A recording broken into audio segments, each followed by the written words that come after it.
সুদানে সন্ত্রাসী হামলায় নিহত ৬ বাংলাদেশি শান্তিরক্ষীর জানাজা ঢাকা সেনানিবাসের কেন্দ্রীয় মসজিদে সম্পন্ন হয়েছে।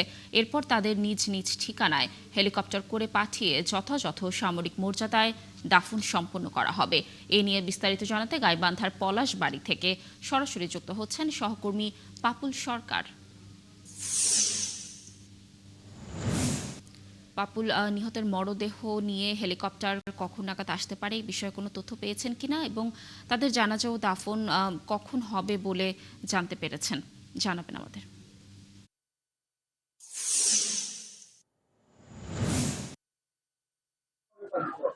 লাবণী, আমি মাত্র রয়েছি গাইবান্ধা জেলার পলাশবাড়ী উপজেলার সুদানে জাতিসংঘের ৬ বাংলাদেশির মধ্যে নিহত সবুজ মিয়ার গ্রামের বাড়িতে। এখানে আমি আপনাকে জানতে পারছি যে যেখানে সবুজ মিয়াকে শায়িত করা হবে সেই পারিবারিক কবরস্থানের আমি এখানে অবস্থান করছি। এখানে সকাল ৯টায় তার মরদেহ আসার কথা ছিল।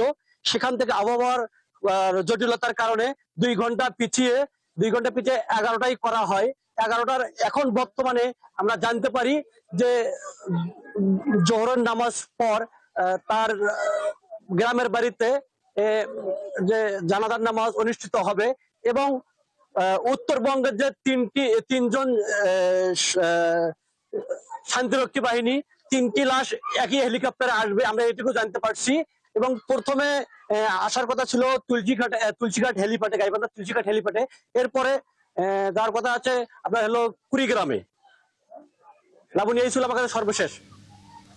পাপুল, ধন্যবাদ আমাদের সাথে যুক্ত থাকার জন্য। দর্শক, যেমনটি বলছিলাম যে সুদানে সন্ত্রাসী হামলায় নিহত ৬ বাংলাদেশি শান্তিরক্ষীর জানাজা কিছুক্ষণ আগে ঢাকা সেনানিবাসের কেন্দ্রীয় মসজিদে সম্পন্ন হয়েছে এবং তাদের দাফন করা হবে তাদের নিজ নিজ গ্রামের বাড়িতে। গাইবান্ধা থেকে যুক্ত ছিলেন আমাদের সহকর্মী।